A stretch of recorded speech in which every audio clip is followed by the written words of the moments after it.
What is up, everybody? Happy Martin Luther King Day. Hope everyone gets a day off. It's the only reason why I get to come out and play for a little bit today. It's kind of nice.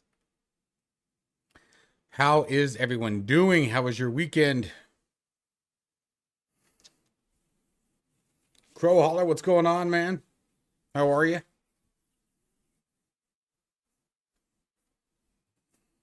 It just mirrors like the camera look fuzzy as hell. Like, that looks awful.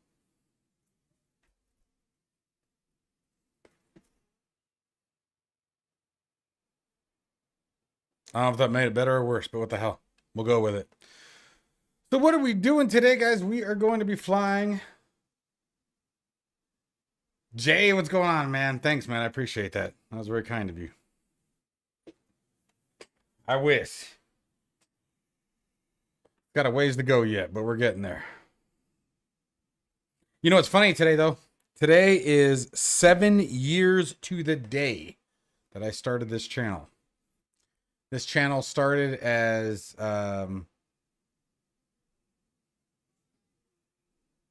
even with the fuzzy cam. Uh-oh. Okay, we going? Hang on. All right, let me go find a damn.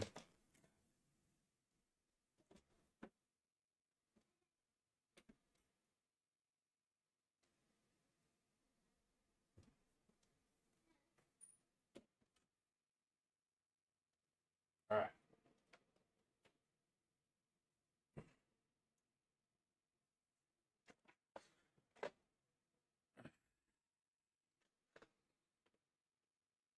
Looks a little better, right? You get to see my ugliness a little bit easier. Anyway, today is, 7 years to the day that I started my channel. This channel started as doing tutorial series for DCS World. DCS has like probably the hardest, what's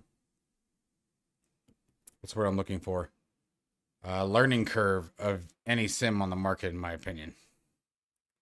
There we go. But what are we doing today? Today we are showing this guy off.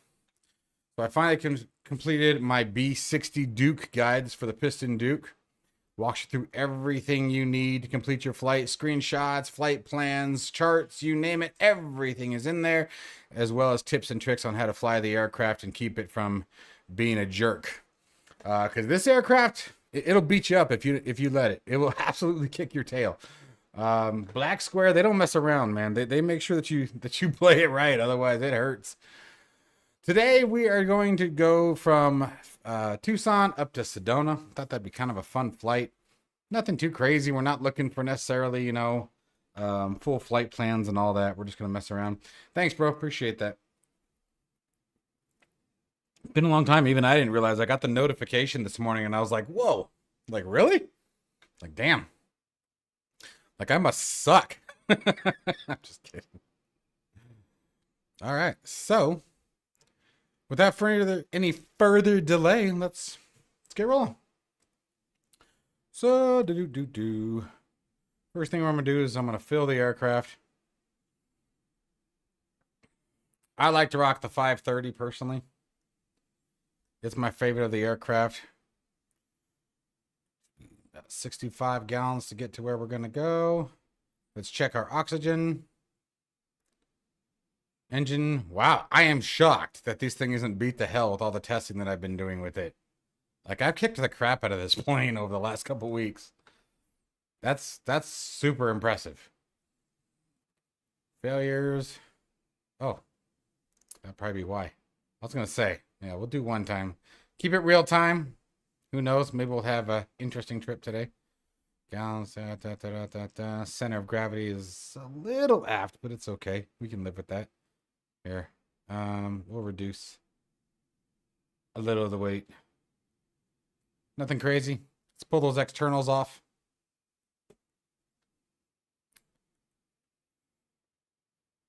But this aircraft is absolutely phenomenal. I love this plane. Speaking of which, let me make sure that you guys... Okay. I want to make sure you guys could hear everything nicely. Let's open the window. We are in Tucson. Let's not get crazy. Pull the control locks away.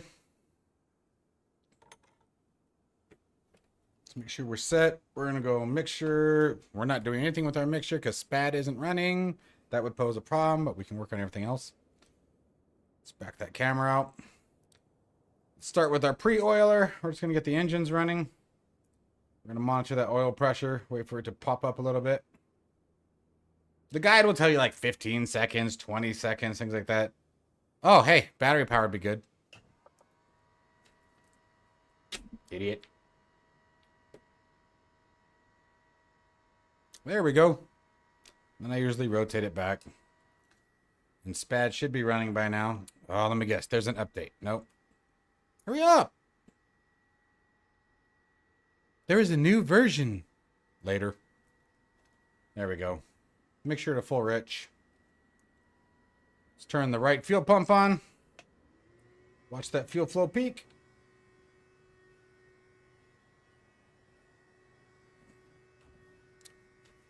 Push the right throttle forward. I am on it today, dude. Jeez. At the very least, this flight should be entertaining for you guys. All right, so there we go. Bring it back. Now that I've probably flooded the damn engine. Let's crack it. It tells you about ½ an inch, but right about there, I found is the sweet spot. If you get about that much of a gap between the left and right engine, it tends to work the best. Let's find out if I'm full of crap.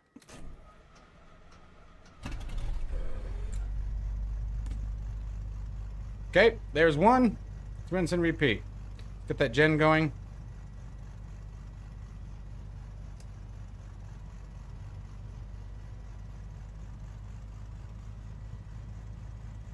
A little bit of a pop-up. I was hoping for more, but I think that's all we're going to get.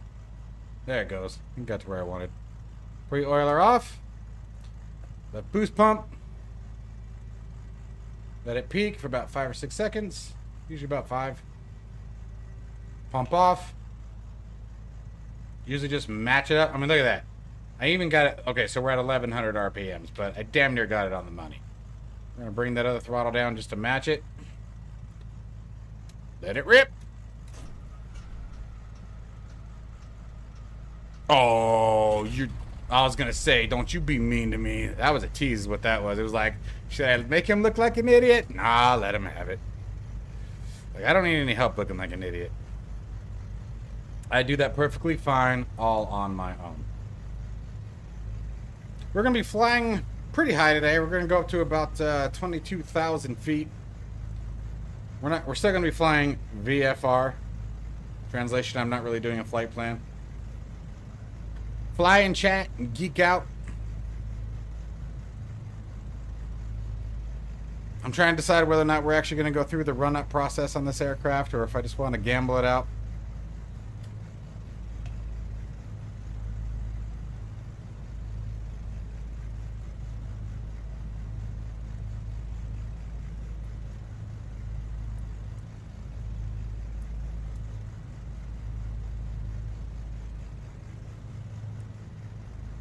It is not. Really? What does our altimeter show today? Let's find out.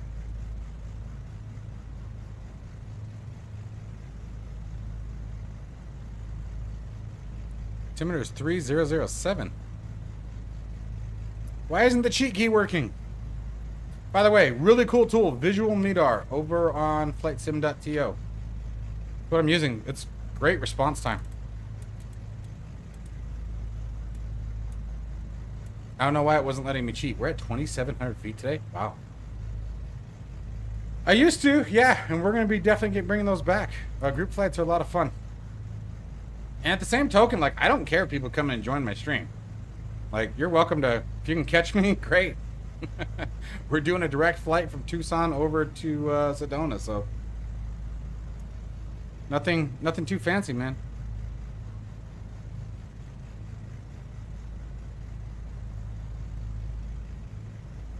We're going to go ahead and set our cabin pressure now.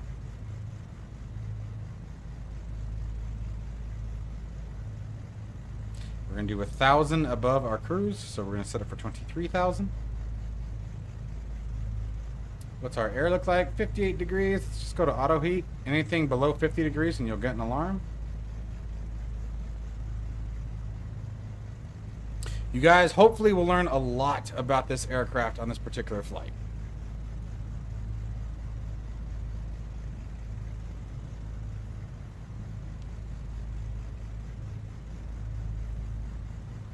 Skirb, welcome to the show, man. Glad you could join us.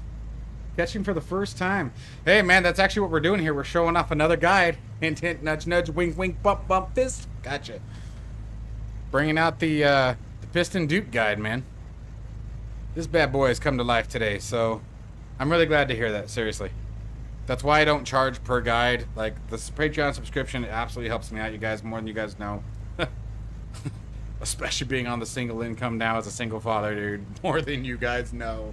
But, like, it's a lot of fun, and I really like hearing that. It lets me know that my work isn't full of shit. Pardon my French. I have FS24, but it ain't there yet. I fly it. I still have a good time with it. I'm not gonna be one of those guys who bashes it to the ground and talks all the smack, but it's not where it needs to be. It's got a ways to go, which is okay. The beautiful part is that FS 2020, in my opinion, I mean, there's only certain things that, like, being blunt, there are certain areas where 24 looks better. There are certain aspects where 24 is a better simulator. In the long run, way down the road, when they get it all ironed out and polished out, I could see it being the better simulator. At the same token, the fact that 90% of it is cloud-based, I actually don't like. I hate that. I think it sucks. Because, like, if you ever lose internet, you can't play 24. Like, you cannot fly on 2024 without internet, period. Joe, what's up, buddy? Good to see you again. If you don't sign off on it, I don't buy it. That goes for everything. Well, don't take my word like that, man. Come on now. Don't give me too much credit here. All right, so let's see what we got here. Let's start walking through some of this stuff. So we've already obviously removed all the wheel chocks, speedo covers, engine covers, nose and baggage doors are closed. Cabin doors are closed. Payload we've already set. We've already checked the engine status. Doors are locked. Baggage doors locked. Gear handles down. Avionics power we've already enabled. Battery power is already on. Let's see here. Intercoolers are pushed in for now. We shouldn't need them, but we'll probably need them later on. We have not done our... You guys can tell I skipped a bunch of the checklists, huh? We have not done our carbon monoxide test. That's probably a big one, especially since we have failures turned on. If you guys are going to turn failures on in any of the BlackSquare aircraft, make sure you do your pre-flights. The number of times I have been burned by that stupid TBM 850, and by stupid I mean probably the best aircraft in the simulator. Although this one, oh, it's a tough call. The Duke is... This is a really good plane. Like, it's... I swore up and down that the TBM 850 was always going to be my favorite, but this one's a lot of fun. And I haven't even flown the turbine or the Grand Duke yet. This is just the piston, and I love this aircraft. Alternate static air source is in the normal position and guarded. Cabin temp mode, we've just turned it on, set it as we desired. Let me get past the before start, because I totally cheated and skipped a bunch of this. We did that, we did that, we did that. 4 pages of pre-start that I skipped. Oops. All right. Let's see here. So let's check our voltage though. So we do want to make sure that the left generator, we're sitting here above 0.25. The voltmeter should be above 25 amps at this point. Oil pressure on both engines is in the green. Temperatures are in the green. Engine stabilized at 1100 RPMs. Alright, outside air temperature is not above 90 degrees, so we do not need the fuel boost pumps on. Weather radar is in standby. Avionics measures on. Inverter is on. Inverter annunciator has been extinguished. Cabin temp mode as desired. Okay. Let's go ahead and lean the aircraft out for taxi. When it comes to taxi, when it comes to leaning the aircraft, what I do is I'll sort of watch the RPMs. And you can see they sort of dropped a little bit. When they do that, bring it forward about another ½ inch and you're fine. You don't have to go too crazy with it when it comes to the taxi lean. The idea is that you don't want it too rich. You don't want your lean too rich when you're on the taxi. What that will do is that will foul up the spark plugs, and because you're not going to get the ignition for as much fuel as you're pumping into the system, into the cylinders, right? So that's why you lean them out at low RPMs, because there isn't enough engine RPM to actually burn that much fuel, and that's where you get all kinds of gunking and crap inside the cylinders. Let's go to our EDM 760, and we're going to hold it for 3 seconds to reset it. There we go. Once you see those graphs, we're good. and go back to the step.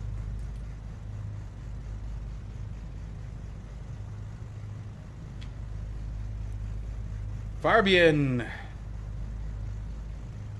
Missed my VR videos? Oh, I'll be doing way more, dude. Don't even sweat that. Don't even sweat. Dude, there is so much stuff coming to this channel this month. Woo! So much stuff. We're going to be upgrading the cockpit. We are stepping away from these. Right now, there are 3 28-inch monitors at the cockpit. We're going to be going to 3. This is where I'm having the battle and why it's taking a minute.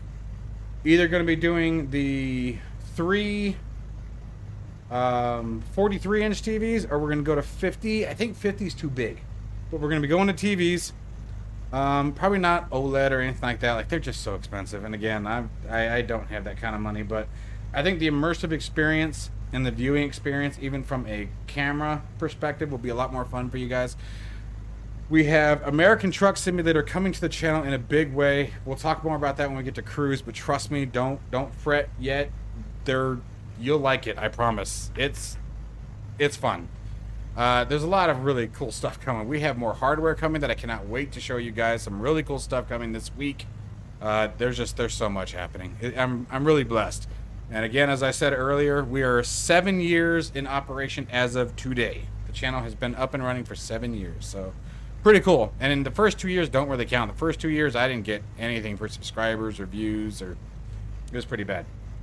All right, let's get our flight plan in real quick. Otherwise, I'm going to sit here. We're going to talk on the taxiway the entire time. So let's get this going. Of course, I put my GNS 530 away last night when I was cleaning my office. And then woke up today and was like, hey, let's fly the Duke. I like the 530 because it's busy enough, but not obnoxiously so. You know what I mean? I got to learn the older one. There's an older one that comes with this aircraft. We'll look in just a second here. That is just, it looks complex as hell. What is that called? What was that? That was the, there it is, right? I think it's the KX-155. I don't want to switch it because I don't want to destroy my flight, but I don't think it's the KLN-90. I think it's the 155 where it's like super green, digital, like, I don't know, 1960s kind of stuff here, right? Looks cool, but looks confusing. Mac, yeah, man, I said we're going to be doing more. You want to know more about what? Oh, the ATS stuff? We're getting there, dude. There's so much. Oh, yeah, that's right. I saw you on Cinemas. Yeah, dude. Seeing his 3-screen setup was like, I was like, oh, I want it. Anyway, we're just going to fly direct, 336 nautical miles. We might screw around on the way up there and just pick random places to go around, but we have more than enough fuel on board. But that's all I'm looking to do. Nothing crazy. Always go to your page 1 and you'll get your ground speed. All right, see where we're at. Flight plans in. All right, so let's do this. Let's taxi to the run-up location. Even though in Tucson they actually got rid of it, you pretty much do everything on the ramp. We're doing full motion. We're doing full motion. So just wait. And yes, full motion with a helicopter I think is the best. I will give you that little tip right now. Brake check. Brakes are good. I'll turn the head tracker on eventually. Actually, I don't know. I may not turn the head tracker on. I feel like the head tracker annoys people more than anything.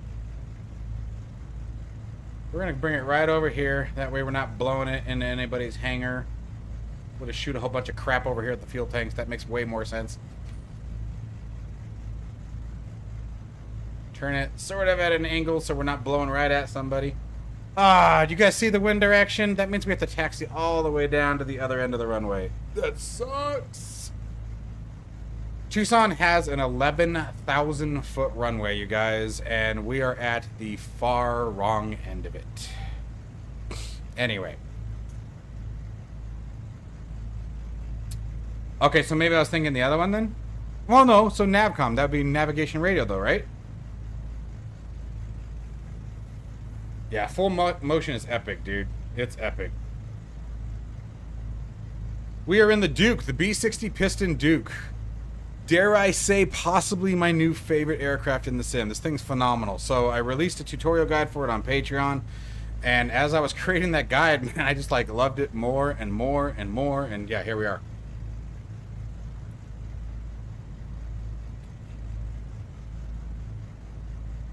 They do. They do.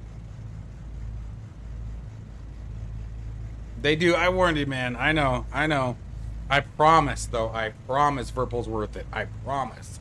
It's one of the few ones, and I'm probably the most impatient SOB you will ever meet. I am very instant gratification. So keep that in mind as I tell you it's worth it. I promise. All right, enunciator lights test.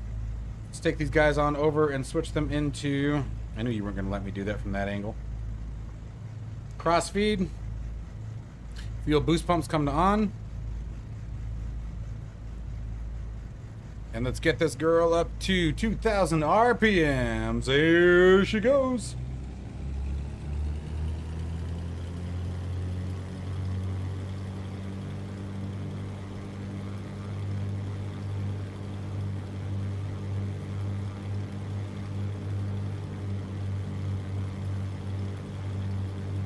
Close enough. All right, we're going to exercise the props. Why is that way down there? Interesting. Bring them back until we see about a 300 RPM fall. Let's close that window.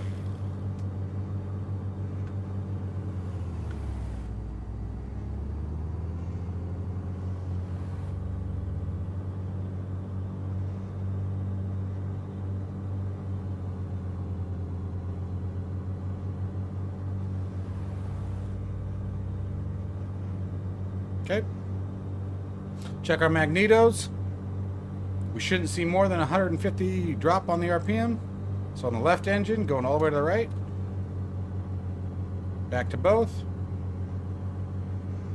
Left. Back to both.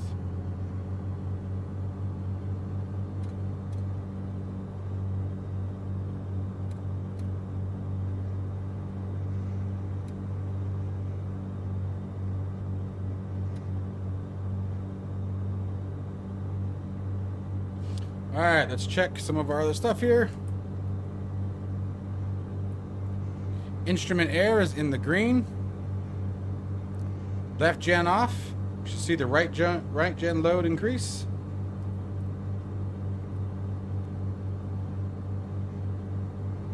This part gets to be a pain in the butt just because you're dealing with two very different locations here. There we go.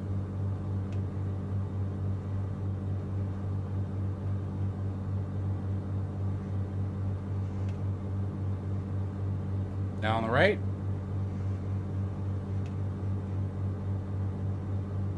Okay. Now we're going to go for 2,500 RPMs.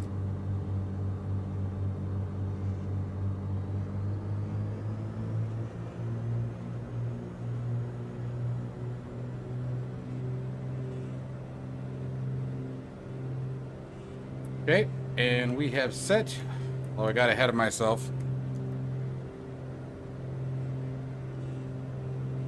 Get to roll this all the way back. Actually, let's see if we can just test it. No, damn it. So we need to go to below sea level to test the pressurization system. We're going to go to 1,000 feet below. Turn the cabin temp mode off. And make sure that we're dropping. Back to norm. Give it a dump.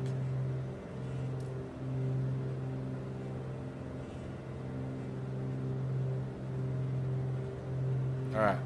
Let's come back down to 1,500 RPMs.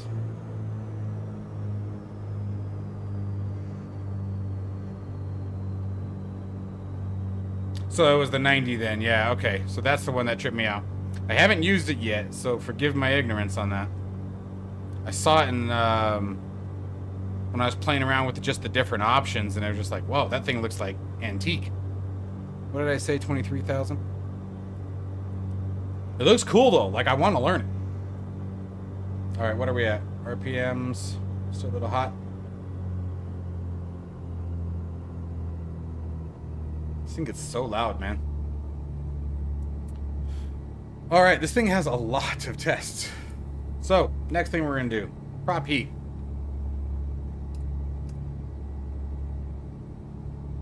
And ground heat test. And we see the prop amps. You can sort of see it over the top of the pitch handles. You saw this needle come up. You want it in the green. Turn the prop heat back off. Now we're gonna go windshield. Make sure again. Want to be between 220 and 260. And then our pitos. You should see a, there we go, volt increase. It's ever so slight. Well, you can see the generator increase on that one. That was good. We'll turn those off for now, although we'll be turning them back on here soon. Okay, now for the boots. We're gonna go to manual. You can see the instrument air gauge there dropped. And the other thing that we'll see is the de-icing pressure. I'm gonna hold it, make sure it goes in the green. But you want ideally between 15 and 20 PSI, so we're right on the money. Now we're gonna do surface 1 cycle. That's better. There we go. Good. That's what we want to see. Fuel vents. Again, watching electrical usage. You guys can see the load on the generators changing, indicating that they are functioning and drawing power. Okay, almost done. How's that? Now we're gonna go fuel tanks, fuel selectors back to on. Pitch trim, you want to make sure you turn that on. That's required for the autopilot. If you ever try to use your autopilot and it's not turning on, $50 says your pitch trim is off. Okay, it's sort of like the automatic trim system that you find like the TBMs, the autopilot trim switch up at the top. Okay, so now we are actually going to test the autopilot though. Let's set our heading bug to straight. We're going to need the yoke for this one. This is actually pretty cool. So you can turn your autopilot on, make sure that you're in heading mode. We're going to rotate it to the left. Make sure the autopilot responds. They recommend about 30 degrees, but I mean, I usually just make sure, is it turning? There we go. Got the deflection that we were looking for. Back to center. Autopilot off. And then at this point, you could check your electronic trims, your trim hats. I'm not going to worry about that. Flap actuation, we do want to verify.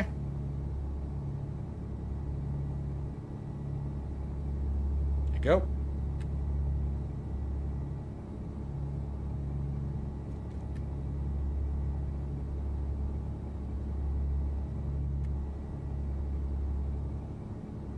All right, set our initial climb altitude.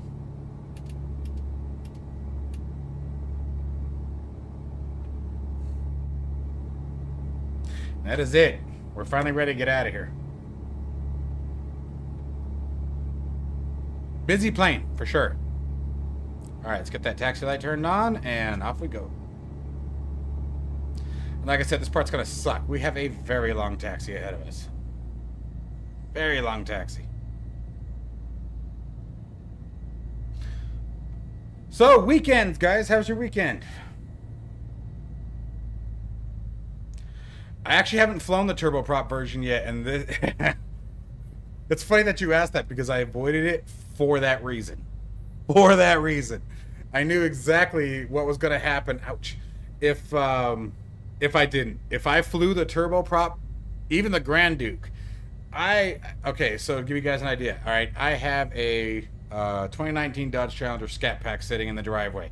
I work from home. I have 3 kids. There was no logical reason for me to have that car other than I like things that go fast. So the Grand Duke, the turboprop, either one of those, they go faster. So I'm going to want to fly it. So I intentionally have avoided it for that reason. But honestly, like, that's sort of where I'm getting at with the whole, this is my favorite aircraft. is I haven't flown either one of them, and so far this truly is my favorite plane. Like it's busy. There's a lot to do. You have to manage not just so when we're up at altitude, we're gonna have to pay attention to our oxygen, the pulsimeter, right? Even with the aircraft pressurizing, once you get up to high altitudes, about every 30 minutes or so, you're supposed to come on oxygen. You have to manage your cabin temperature, right? So we're actually gonna have to pay attention to the temp inside the aircraft. You have to manage your lean, your mixture, especially when you get up to cruise. So for example, obviously when we go to do our takeoff, we're going to be at full rich, right? We always take off in full rich. You always want that maximum power and that maximum fuel induction, right? If you forget on your climb out and you leave it at full rich, and let's say you start leveling off between 22 and 25,000 feet, right? You level off for no reason whatsoever, you're going to all of a sudden start watching your fuel flow drop and drop and drop, and then all of a sudden your plane's going to be falling out of the sky. You're going to be struggling trying to understand what the hell's going on. Your mixture's up at full, your props are at full, your throttles are going, you don't have any warning lights, your fuel pumps are on. Not that I have experienced this more than once before I realized what was happening. Anyway, little trauma moment there. So long story short, what it was, I had to do some research, right? I had to find out what the hell am I doing. So it can happen with any aircraft. What was happening is that as I leveled off, there was no longer that, just like when real cars, like when you take the pressure out of a cooling system in your car, you ideally you don't want it on an incline. You want it to be flat and level. That way all the bubbles, air circuits, etc. Same sort of principle. The mixture flow doesn't affect it as much on the climb, but when you level things out, all of a sudden it gets a little funky. And the issue, long story short, was that my mixture was full rich at 25,000 feet, where the air was so thin that I was drowning the engine. And so as long as I remember it on my way up, to just every now and then, it hadn't have to be a lot, but as long as I remember to pull that mixture back a little bit, about every 5,000 or 6,000 feet, we were fine. And then I would fine tune the mixture for rich over peak once we got up to cruise. But three times. And yeah, dude, but it's fun. I was cussing the sim out. Piece of crap, Microsoft, you got. There was nothing wrong with the sim. On the contrary, it was actually doing for once what it was supposed to do. Yeah, dude, it was so bad. I was so mad. I was tired. So I have the day job, right? I work from 5 a.m. to 6 a.m. to 3 p.m. Forgot about daylight savings time. I'm in Arizona, so we don't deal with daylight savings, but I have to deal because I work with international companies and national companies, you know, all around the world. And I work from 6 to 3, and then I take my kids to school in the morning, pick them up in the afternoon, and they come home, homework, food, snacks, right? Spend time with the kiddos. And so by the time that I was working on this, it was like 10:30, 11 o'clock at night. And that's, you know, I'm normally up till about midnight every night anyway. But anyway, I was saying every mean thing I could think of to say at Microsoft and Asobo, and lo and behold, I just wasn't piloting like I was supposed to pilot. So yeah, it was pretty funny.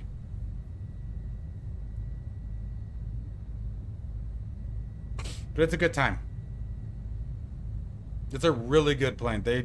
BlackSquare is badass, dude. The stuff they have done. I think it's just one guy, too. I could be mistaken, but I'm pretty sure it's just one developer. The G36 and Baron overhauls that he's done for the steam gauges, amazing. If you guys like flying the G36, I should say the 36, because let's see here, what A is going to be analog. I appreciate that, man. I appreciate that.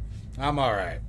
It was just one of those, like, you know, your brain gets going and you don't slow down and look at the situation. It was right in front of my face, like it really was. If I had slowed down and truly thought about what was happening, especially the fact that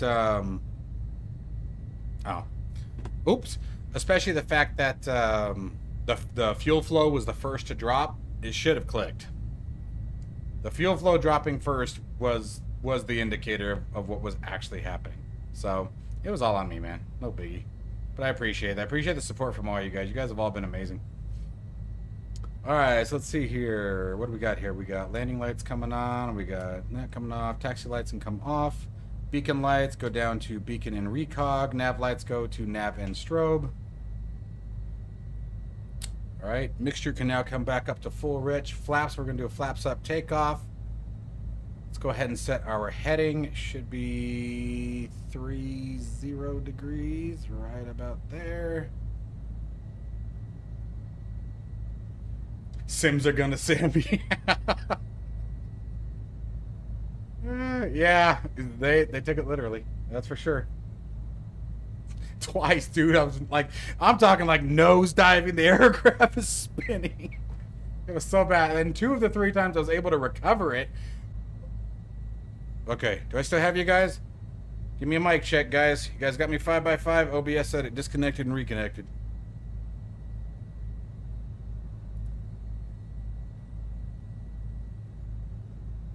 Everybody still have me?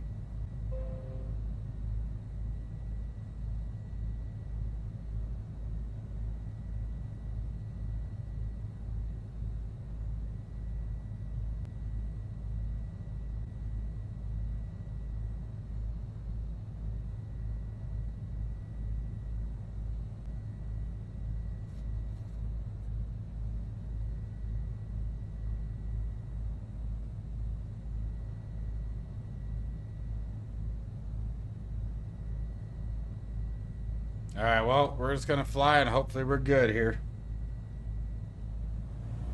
It says I'm alright. Alright, so we want to make sure we power up first. Then let off the brakes. Since it's a turbocharged aircraft, you want to let those turbochargers get rolling.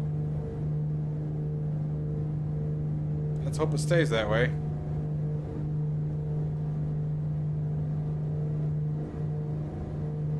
For 88 knots. Rotate gently. She pops right up. That's the other thing. This aircraft flies gorgeous. Look at that. Just comes right up without even sweating it. Gear comes immediately up. We're not worried about flaps. Alright, good. I'm glad you guys are back. I stopped the stream and restarted it, so hopefully it's good. I'll check on it here in a little bit.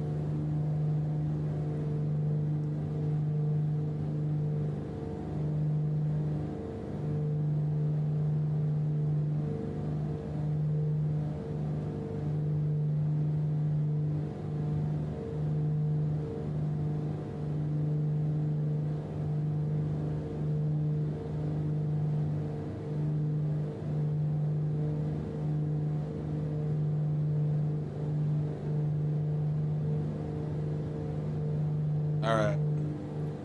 We're going to leave manifold pressure where it is, but we're going to take our engines down to continuous at 2750 for our climb. We're going to look for, let's see, well, we've already pretty much got it. We can go nav for a minute, even though it's kind of boring. We're going to pitch for 140 knots. 130 is good too. Autopilot on, plane has control.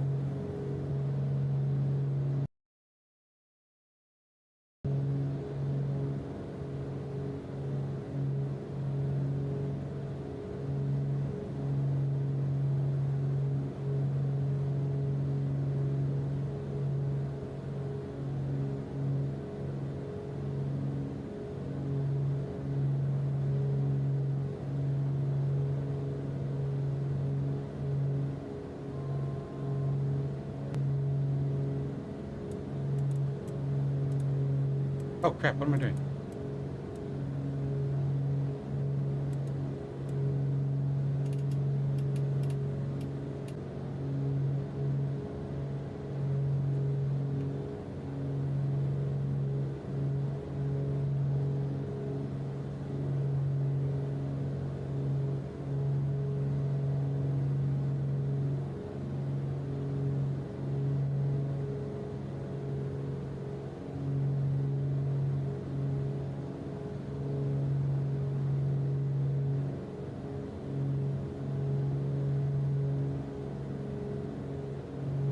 It's weird, it kicks back on and then stops.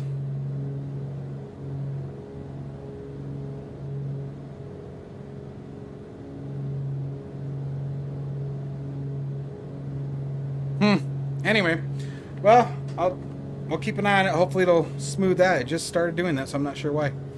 Let's see here. So what do you got, guys? Need your recommendation, being a Pimax expert on the Crystal Super. Which version to get? Get the 50 ppd with the 135 field of view, or... I personally am going to go with the 50. Field of view in 2 areas I think is critical. Flight simulation and any kind of racing, anything with any kind of potential high-speed motion. We get our sense of motion from our peripheral vision, from things going past our eyes. When I first moved to the Pimax 8KX, it was the first one that really had the true wide field of view. It was a massive difference, and it was super cool. And let's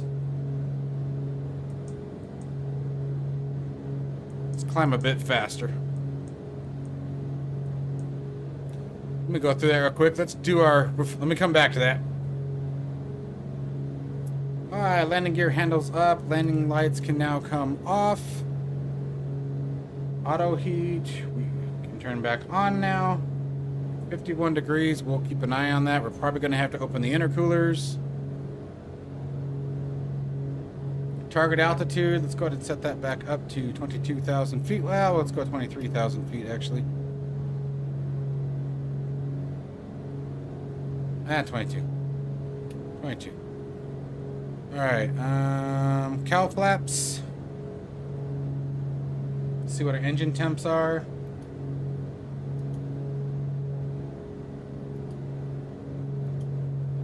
They should be open during the climb. We're doing good. 333.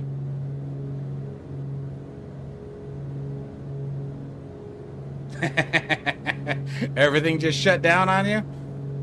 Sounds like you need a really cool tutorial guide that's on Patreon. I don't know who said that. I'd have to know what it was doing to tell you why it shut down. Did you check your failures too?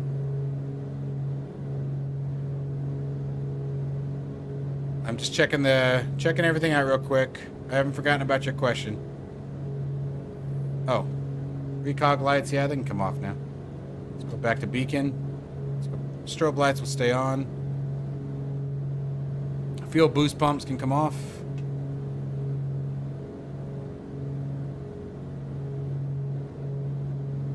Engine power now. Let's do cruise climb at 35.5.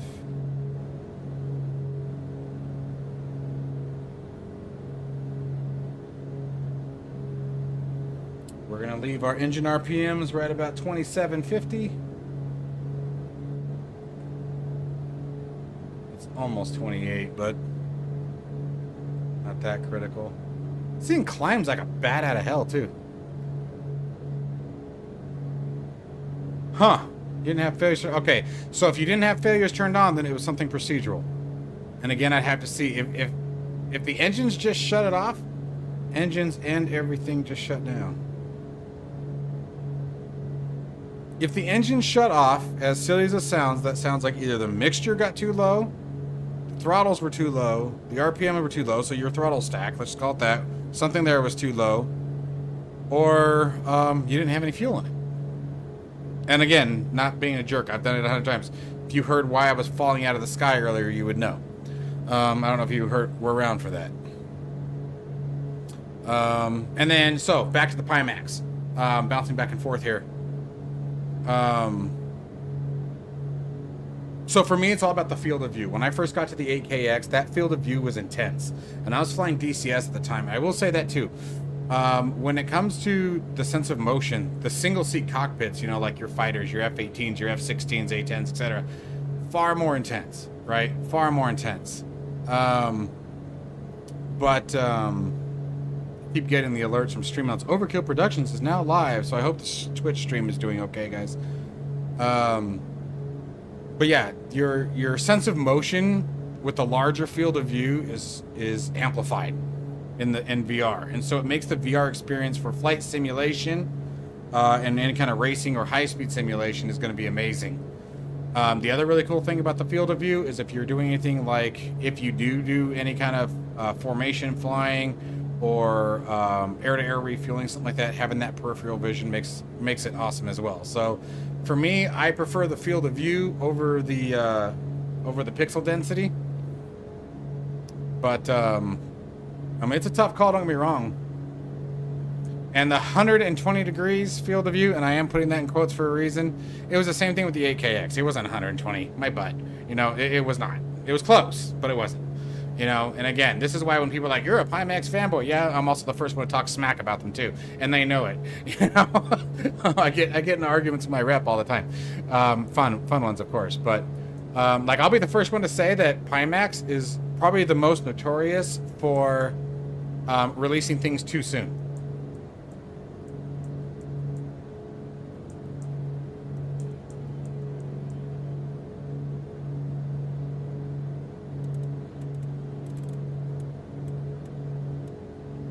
But that's just my preference. Hopefully you guys are all still with me.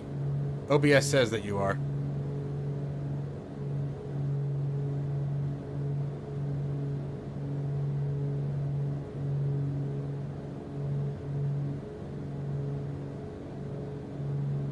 It says I'm live. Yeah? Okay.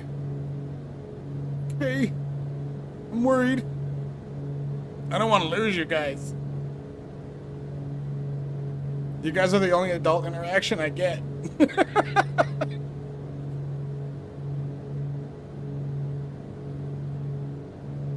Twitch shows is unstable. YouTube says it's scary. Average stream bitrate is too high according to Twitch. Wow. All right, well, I'll see if I can find a sweet spot after the next one. I'd have to stop it to adjust that. So, but here's the thing, right? So even if, in my personal experience, when it comes to Pimax and them releasing things too early, it's all, for me, at least for me, it has always been software related. The beautiful part, and I know we all get frustrated, and I get it, especially when some of these price points, right? The Crystal Super, not going to be cheap, right? I think we're looking at 1,500 minimum. I think it's actually higher than that. I think it's like 1,700. I get that, right? But the nice thing is, I would prefer, if something's not going to be polished and ready, I would prefer it to be software versus hardware. Hardware, you have no choice but to send it back, okay, if you want something different. At least software, like with the Pimax Crystal. You know, when the first Crystal, the OG Crystal came out, you know, it was a disaster.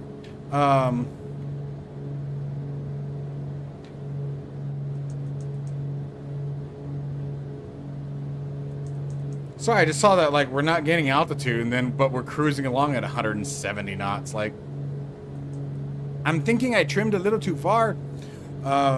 Anyway, so, like, I would much rather it be software than hardware, because at least software, then it's just a matter of time. I personally would pre-order. I would pre-order. I would rather have the hardware.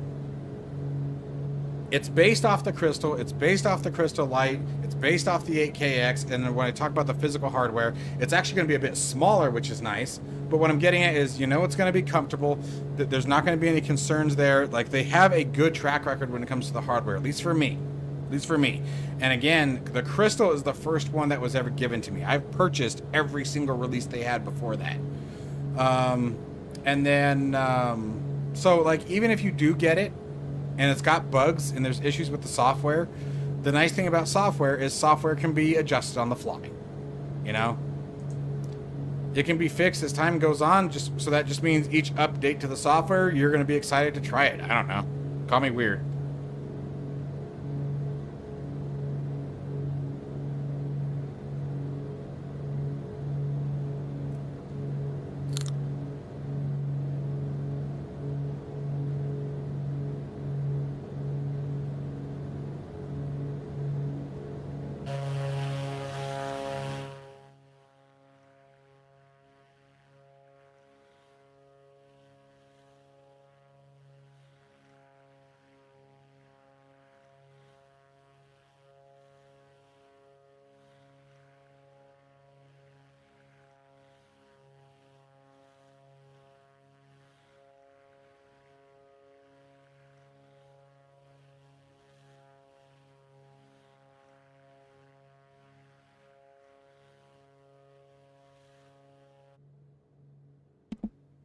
So yeah, personally, me, I would wait. Or I would purchase it. I would not wait. Sorry. That's just me, though.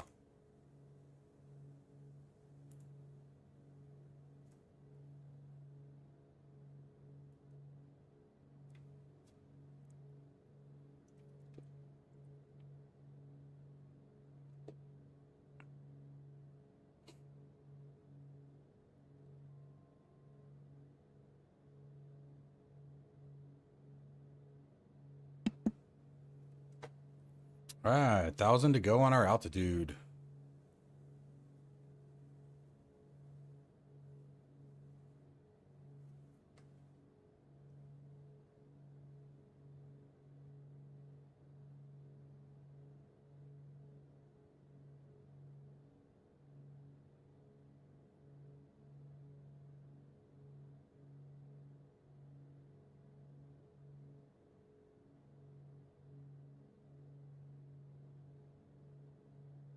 Yes, I agree with that.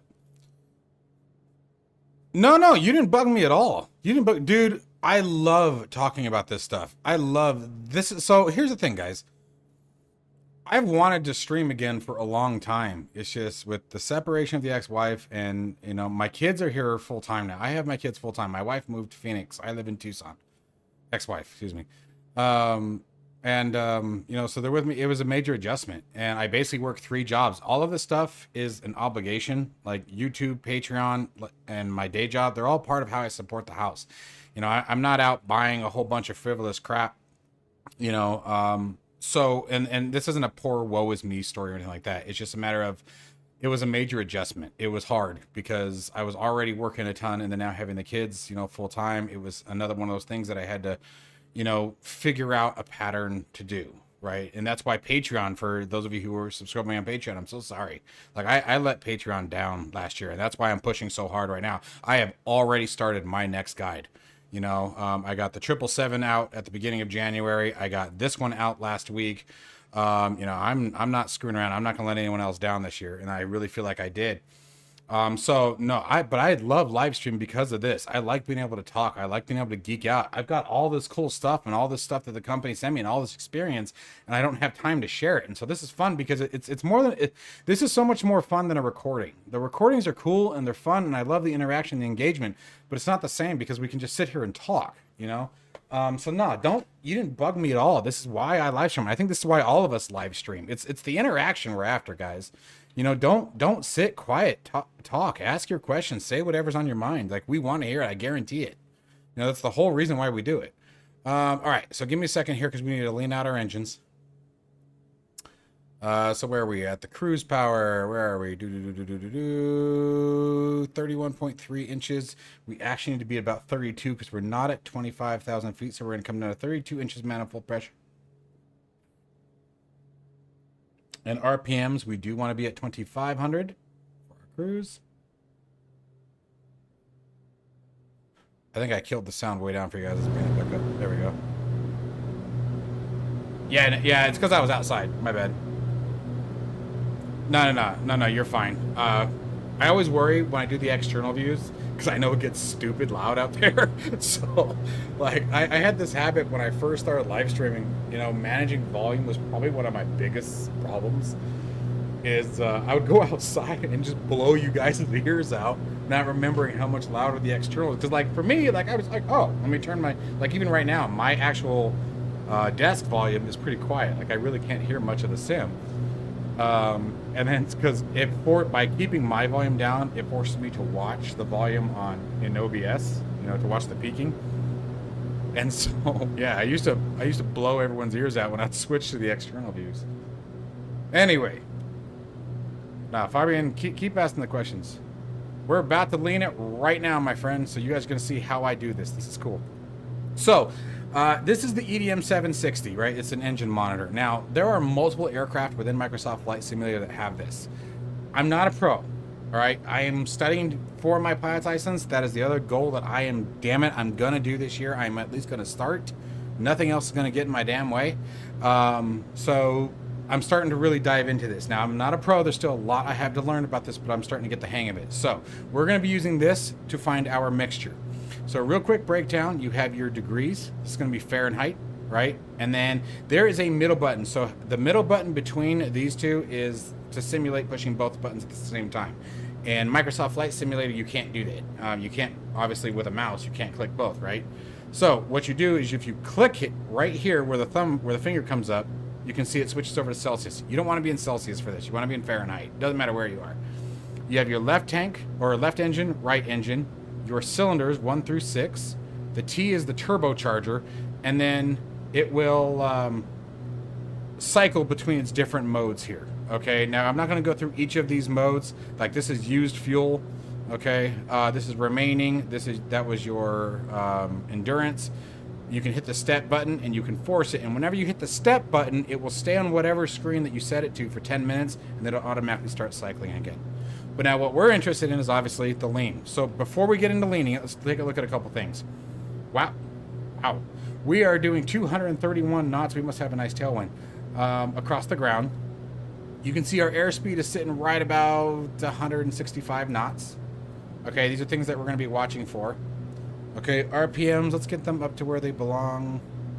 We're a little low, not much. Okay, so now what we're going to do is we're going to mix. So we want our RPMs, we have our manifold pressure set for the cruise altitude. And all that, by the way, is in both my guide and the documentation for the aircraft that's found in the installation directory. But so now what we're going to do is we're going to lean it. So I'm going to hit the lean find. We're going to come here. I'm just going to tap it. And what I'm going to do is I like to put real briefly, I'm going to put my mixture all the way to full, and then I start bringing it back. But here, let me show you guys something real quick, actually, while I'm on it. I'm going to go to full rich. See if it does it. We may not quite be high enough. You can see it fluttering. Wow, it's okay with full rich here. At 25,000 feet, I'd put it at full rich and it would slowly start to fall off after a couple of minutes. Anyway, sorry. So, let's get back to what we're here for. I'm sorry. Ooh, shiny moment. So I'm going to zoom out a little bit. Hopefully you guys can see everything. But I want you guys to be able to see the mixture handles. Just how little I'm moving them. So now I'm going to start leaning them back. And you guys can see there's actually two graphs here. The brake, everything up top is your EGT, or exhaust gas temperature. So that's the temperature of the exhaust after combustion, right? And then the graph below is your cylinder head temperature. Okay? And so what we're going to do is we're going to start leaning back. And we should see these temperatures start to rise. There they go. So you can see them starting to climb up. There we go. Now we get our temperatures. Okay. And the flashing asterisk is your hottest cylinder on each engine. So 4 in number 1. And we're going to keep going back. Now, usually what we're looking for is right around 1600 degrees for this aircraft. Oh, there's peak right there, actually.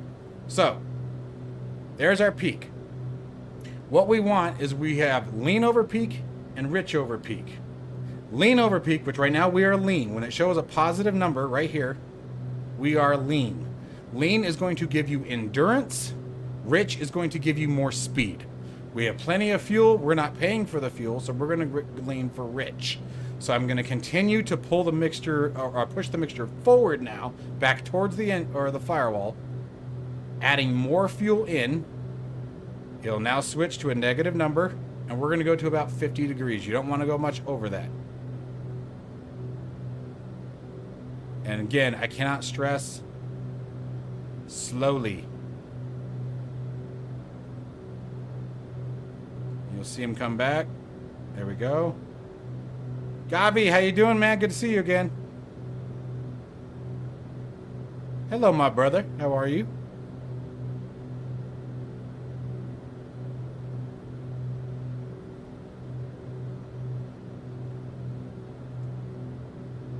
So the reason why we go on exhaust gas temperature is because the cylinder head temperature, which you could use, it just takes a lot longer. It's a lot harder to do.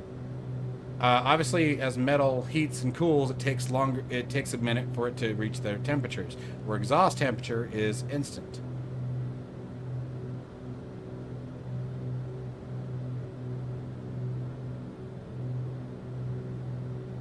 I'm a badass in rotors. I wish. I feel like I still have a lot to learn. No, I'm going for GA. rotor is expensive as hell, man. It's so expensive. And like, here's the thing. Like, even after I get my PPL for GA, guys, I don't know that I'm going to be able to afford to fly. Like, it's expensive. And like I struggle.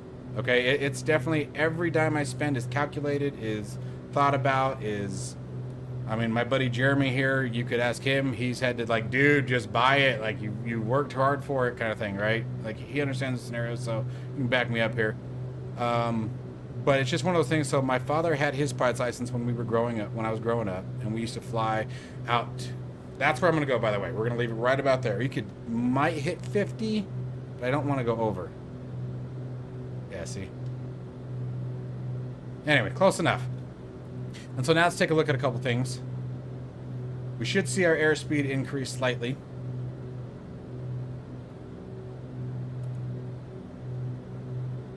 We'll give it a minute. Although the wind may have changed, so it may be pushing us back now. We'll see. But anyway, long story short, we'll monitor it for a minute, but that's how you lean it. So now I am lean for rich over peak. Anyway, so my father had his pilot's license, and I remember that we used to always go to... Yep. Thank you. It is so funny that you just said that, because right as you said that... So my process is I will get to cruise, I lean it, and then I turn on my prop sync. Now, being completely true here, prop sync could affect if you're ever struggling for mixture. So what prop sync does, for those of you who don't know... By the way, you should never use it in takeoff, and you should not use it in climb. Descent, there seems to be some debate amongst pilots. Landing, again, never. So what prop sync does is it keeps the engines within 50 RPMs of each other. So for example, if you're flying along and your left engine starts to fluctuate a little bit and you drop below 50 or drop 50 RPMs, the idea is that the right engine will automatically come down to match. That way you don't get any kind of weird yaw and oscillation, right, from asymmetric thrust. But you don't ever want it on takeoff, climb, or landing especially, because if you lose an engine and prop sync is on, what's the other one going to do? It's going to dump. Right? So that's the reason why we leave that off. But yes, so what I normally do is I will climb, I'll mix it, and then I'll turn my prop sync on.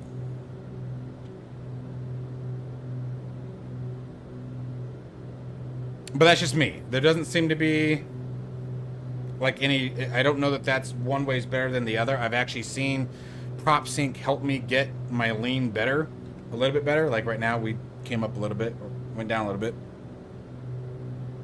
Actually, I'm going to leave it alone. All right, the other thing that we can see is, let's take a look at our cylinder head temperature. So how I'm going to do that, and you can either look at your temperature gauge here, or we can just come right down here, and there's our cylinder head temp on engine 2. I'm going to find the hottest cylinder, 159, 173, 165, so they're cold. You don't want to be below 250. So this is actually kind of good for you guys that you guys get to see this. You don't want to be. So they're actually too cold. I need to, and the reason why they are cold is the cowl flaps are open. So what we're going to do is we're going to come here and we're going to close the cowl flaps. Now you have a click spot here, basically right above close, and a click spot here right on open. And they take about 12 to 13 seconds to close completely. For those of you who don't know where they are,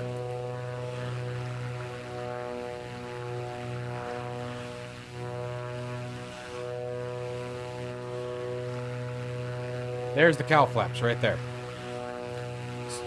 So what we're going to do is go inside, and I'm going to hold it for about 8 seconds. I don't want to close them completely yet until I can monitor the temperature.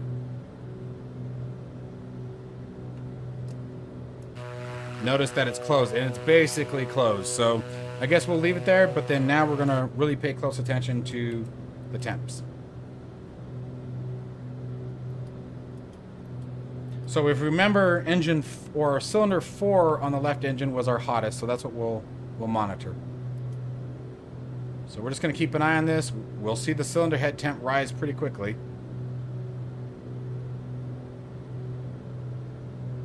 While we're there, we'll monitor our cabin temp. So we're right at 50 degrees.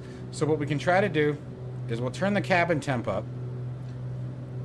But if you find that, like especially in really cold conditions with this aircraft, if you find that no matter what you do, it's just getting colder and colder, this is where the intercoolers come into play. The intercoolers are taking that raw hot air straight from the engine and passing it through into the cabin. But there's a trade-off for that. So first off, I have found they are a vent, which means you can either pull them all the way out or you can just slowly open one. If it's just right on the edge like we are here, so below 50 degrees, we'll get an alarm. Okay, but first I tried just manually adjusting the temperature, telling the auto system that I want it to be a bit hotter. All right, and that's probably going to be plenty, but we'll keep an eye on it.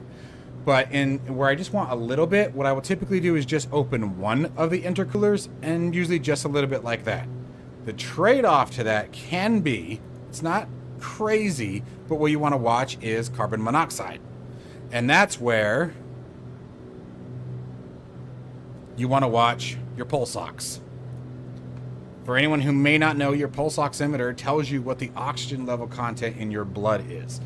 Normal range should be anywhere above 95, all right? So for example, if you have a loved one, and you guys can buy a pulsometer, it's actually a really good thing to have in your house if you don't have one. If you have someone who struggles with any kind of respiratory issues, you can buy that on Amazon for like 20 bucks, and they're pretty accurate. But your blood oxygenation, if it drops below 94, you should be watching it. It's one of those, right? If it gets down to 90 or below, usually you need oxygen. Like it's one of those, like, take your loved one to the doctor, there's probably something going on. Okay, it could be, especially very often if like you have someone who suffers pneumonia or asthma, this is usually what they're looking at. So if you run into this case, what you can do is you can come over here and turn your oxygen on. Now pilots, usually in aircraft like this especially, like I was telling you guys earlier, usually once they're up at cruise altitude, anything above, I think it's like 20,000 feet, I'll have to go back and read it again. About every half hour, they'll usually come on oxygen for just a couple of minutes, nothing crazy, just to maintain that oxygen level. So we have our oxygen turned on now. We should in a few minutes here see this start to rise, but we're also going to see the oxygen start to drop. And that's why, again, if you have failures turned on in this aircraft or state saving, and you've done this before, keep an eye on your oxygen pressure as well, or your oxygen supply, because it'll come back and get you.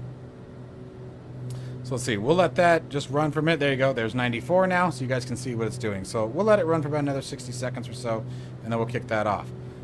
Watching our temperatures on the cylinder, still 188. I'm gonna go ahead and hold that button down for a couple more seconds. 1, 2, 3, 4, 5. And now they should be completely closed. They are indeed. Cowl flaps.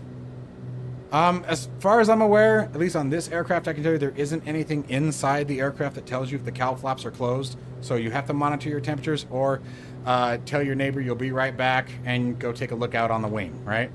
Hold your breath. Gets a little rough to breathe out there.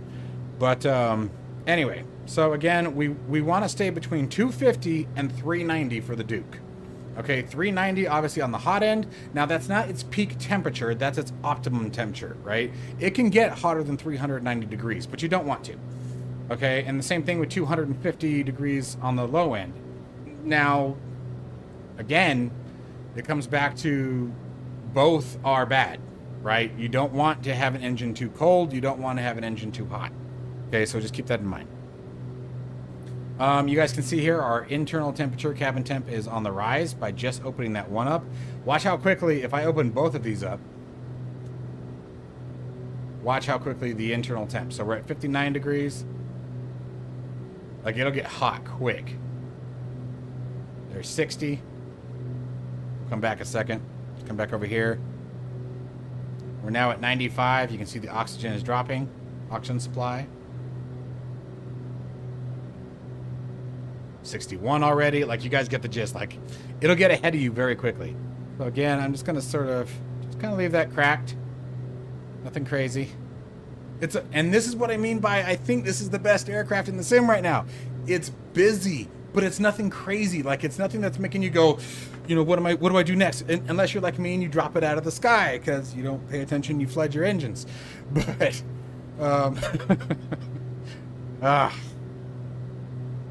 those nights are like Vietnam flashbacks now. Like, I'm just thinking about how angry I got. All right, so let's see here.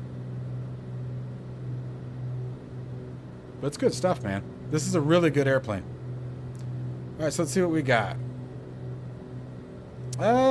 I guess I should pull up the charts for Sedona and see what our landing elevation is, because I don't remember. I think it's like 5,200. Been a while since I've flown out there. Let's unload that flight plan. Let's search for airports. I love Navigraph. It's still the best in my opinion. But then again, they've had way more time than some of these other ones to develop. No charts available. Oh, for this category. I'm like, bull crap. All right, RNAV, GPS, runway 3.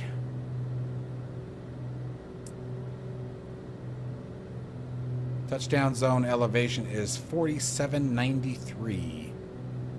Approach altitude, the initial fix is at 9,500 feet. Be a short descent. All right, so let's set that up. Boop. VNAV. All right, let's do target altitude. I don't think I've ever hit or told it 9,500 feet. No. Go to the next one. So we just want 9,500. You know what? Hold on a second. I'm ahead of myself. I got to select the approach first. And we don't have to honor the approach. It's just to give me a target. So actually what we could do, you know what? Because I don't really want to program the whole approach. I'm not flying IFR today. But we do want to put in the waypoint, which is Hookin. So let's do this. Highlight that one. Go to our flight plan. Enter it. So any flight or waypoint you enter will go above the one that's highlighted. There it is. Southwest USA. Enter it. There it is. And then now, we're only 40 miles away. I'll bet it's time to start descending. Holy crap. I didn't think we were going to get there that fast. Damn. So we want to be at... You know what? Let's set this... Well, yeah. Let's do 9,500. And we'll do this. We'll do it 2 miles. Oops. Jerk.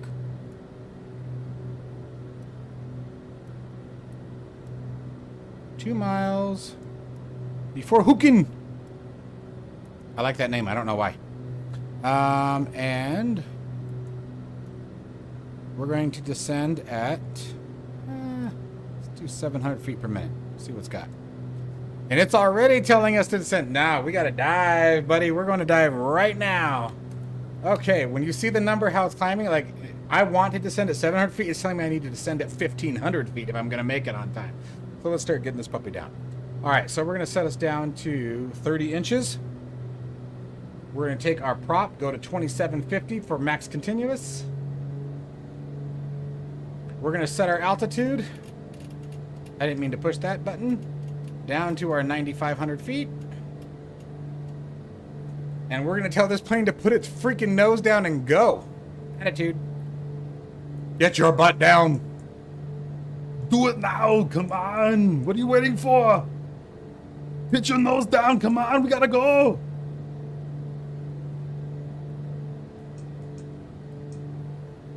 $2,500 feet might be a bit much. And we need to set our pressurization. This is what happens when you put yourself into a panic, though. So we're going to want... The landing elevation for this one is 4793, so we're going to want a minimum of 6,000. We'll see what that puts us. You don't have to do this, by the way. The aircraft actually will descend correctly and depressurize. Normally about 1,000 feet before. So the funny thing that I actually learned about this, about depressurizing the aircraft like this, is, and it's a good thing we're in a simulator, is if you just set your landing elevation, boom. It's not like the big airliners. If you do it manually like this, what could end up happening, we are hauling ass. It's because of our descent rate. We're going to pull some of that power off.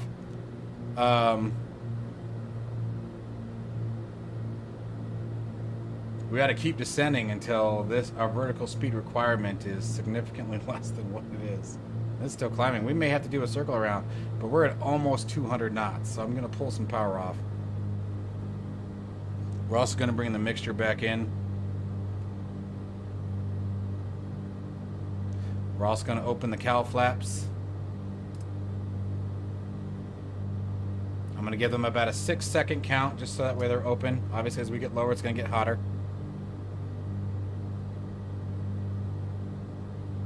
Why are we turning? What are you mad about? How did we get so far off course? What happened?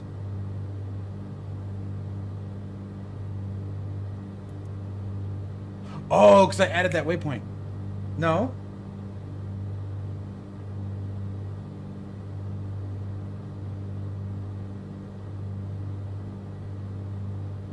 Sorry ahead of time. Oh.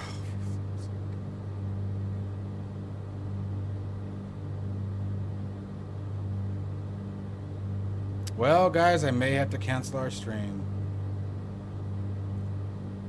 Hang on a second.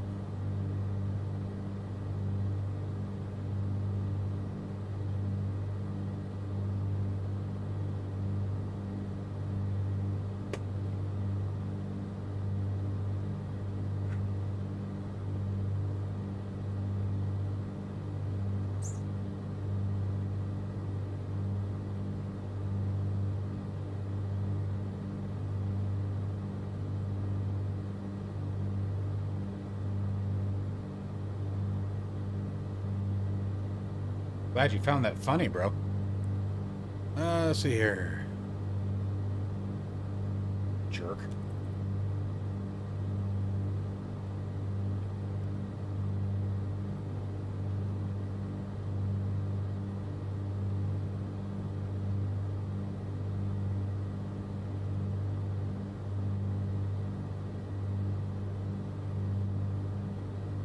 Who is this?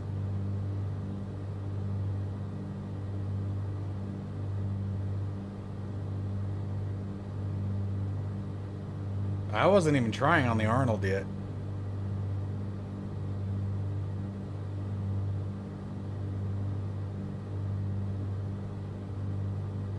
This is gonna be something dumb.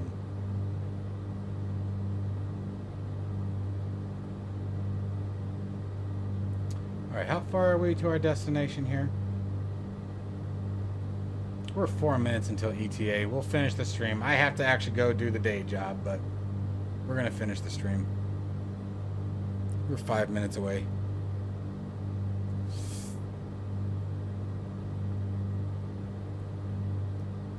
I am on call for them.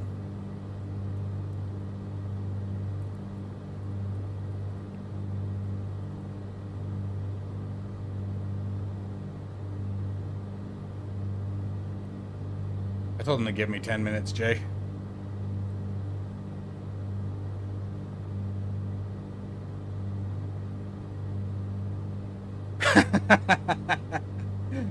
Hey, Riddler. Glad I could fly with you, man.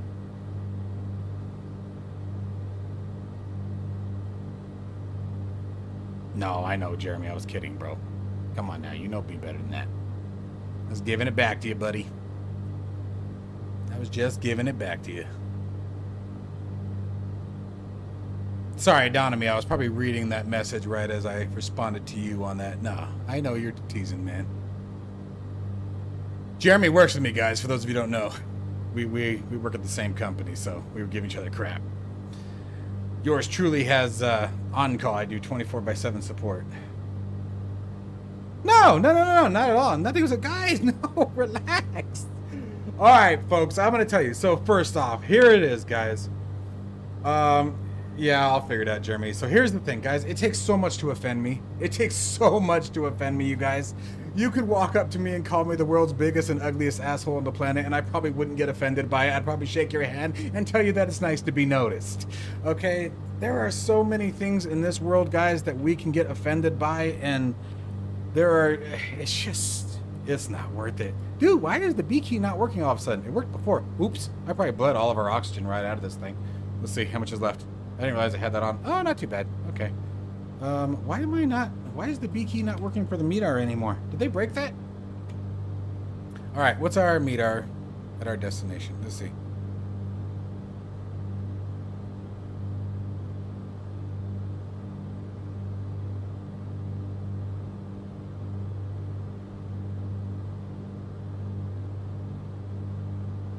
Oops.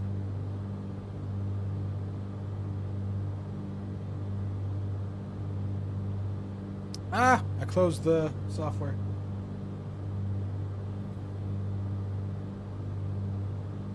But don't even worry about me, guys. Like I said, it takes so much to offend me, folks. So much to offend me.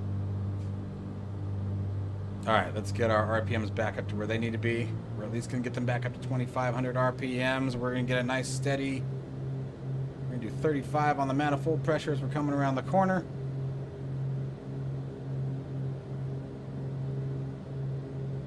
Nah, I'm going to finish the flight. They can fucking wait. It's 10 minutes, dude. Not even that. We have an hour to respond to those. Anyways, let's see here. Why, has he hit me up again? Yeah, no, they can wait a minute.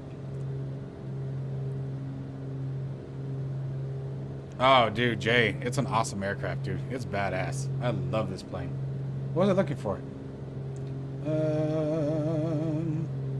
Community, Microsoft Flight Simulator applications.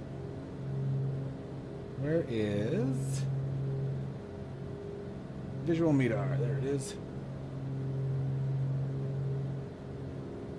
Come on. And we are looking for K says fetch weather. Altimeter pressure 3014.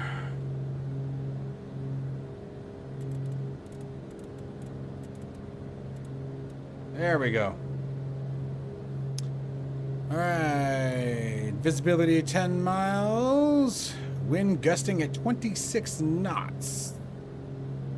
Groovy. Wind direction 070 at 18 knots. Alright. So since I do have to go to work, we're going to do this quickly though. And we actually descended with prop sync on, which I didn't want to do, but we were kind of forced in that position. So prop sync is off. We are already at our approach altitude. We have our barometric pressure set. Cowl flaps, they need to be completely open now, so we're going to open them up.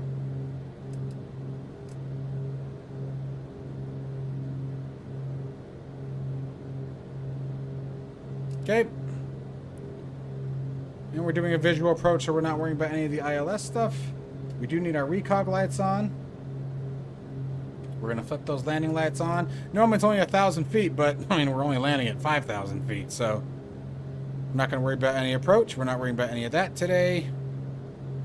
Alright, so it's pretty much at this point just a matter of bringing it in.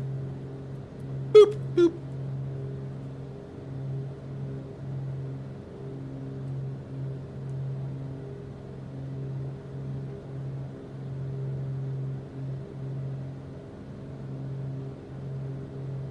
There's our airport right there. And let's see here. 07 degrees. Yeah, we're actually on an intercept for it. Cool. So we're straight in approach today.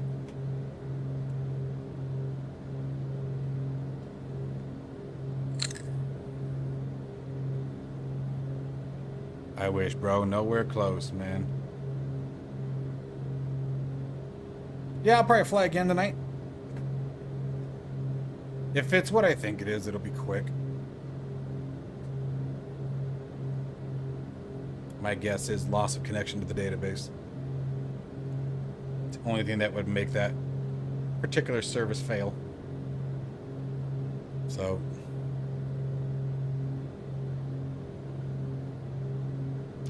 it's okay. All right. So, let's do this.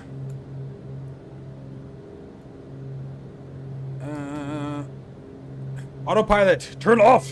Why are none of my buttons working? All right. Whoa. We're going to go for the visual. We're going to start pulling power off.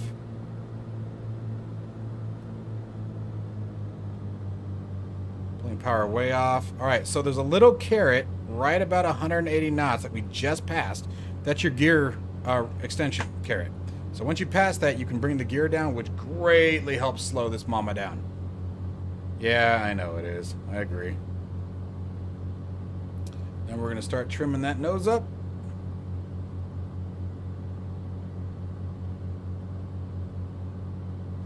All right, now that we have that, let's get back, give the RPMs back. We're gonna go flaps 1. Little early, but not too bad. It was a little before the map or the extension speed line, but I'm rushing more than I should. Hey, did anyone notice that my transponder changed to 5421 and I did not touch it? You guys find me a spot in the video where I set my transponder to 5421. I haven't touched that thing. I left that on VFR. The only thing I did was set it to altitude, so it's a little concerning. Who's flying my plane? We do need to turn the pressurization system off. We're going to close the intercoolers. Prop sync is off. Pitch trim is off. I hope I'm not forgetting anything. I don't have time to do it right now. Fuel boost pump should come on at landing. We are on a very steep approach. I'm going to try to pull that altitude off here. So I'm going to dump that. Mixture's at full rich.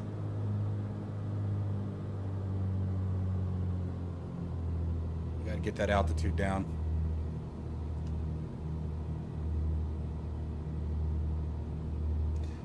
Gears down, lights are on, pressurization is set.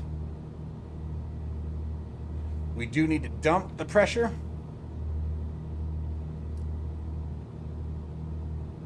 Okay, and we do that just because if there's still pressurization in the aircraft when you touch down, it can rattle your ears a little bit, make it uncomfortable for your passengers. Now we're going to full flaps, props back to full. We're on a good glide slope now.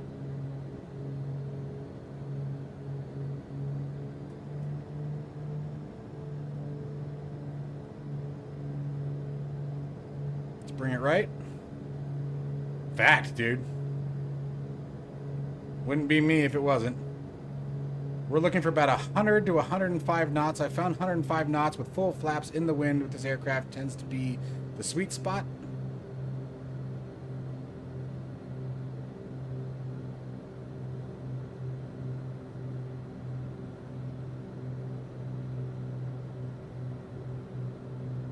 Hey, Joe, take it easy, man. Thanks for joining. Oh, that was very nice of you, man. Thanks. A little high on the approach, but that's okay.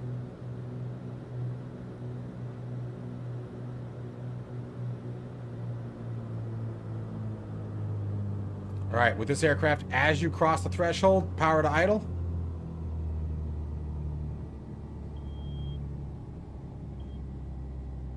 Hold it. And the nose wheel just gently come on down. Little off center line, but that's all right.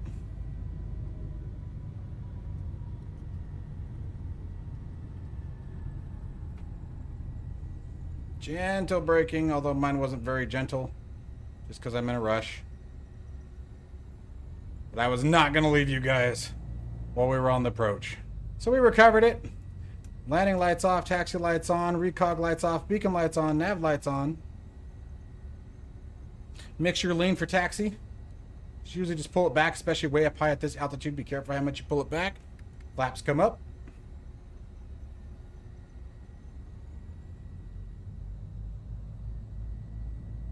I'm just going to find somewhere to park it that would usually annoy somebody. So I'm thinking like right in front of that sidewalk right there. I hope so, man. I hope so. That'd be awesome. Fuel pumps can now come off. Let's put it right in front of this parking spot. That way anyone who tries to move that golf cart down there gets pissed off at me. I like to leave a lasting impression. All right, parking brake. Next, lights off. Taxi light comes off. Beacon light comes off. Nav light comes off. We are now going to bring the engines up. Well, actually, first, let me make sure I did everything. Yep. All right. Cabin temp is off. Pressuration's been dumped. Intercoolers are off. Check, check, check. Prop sync, pitch, lights. All anti-ice. We never turned the pitot. I'm surprised. Wow. Anyway, okay, that's good. So what we're gonna do now is Gen 1, Gen 2 off, master avionics off, inverters off, rev the engines up, bring it up to about 2,000 to 1,500, and then kill the mixture. There we go. Throttle's back. Boost off. And we're good to go. Battery power off. And that's it. Guys, I hope you guys enjoyed the stream. Time for me to run to the day job. I hope you guys had a lot of fun. I certainly did. I'll see you in the next one. Wish I could stay longer. I'll be back later this evening.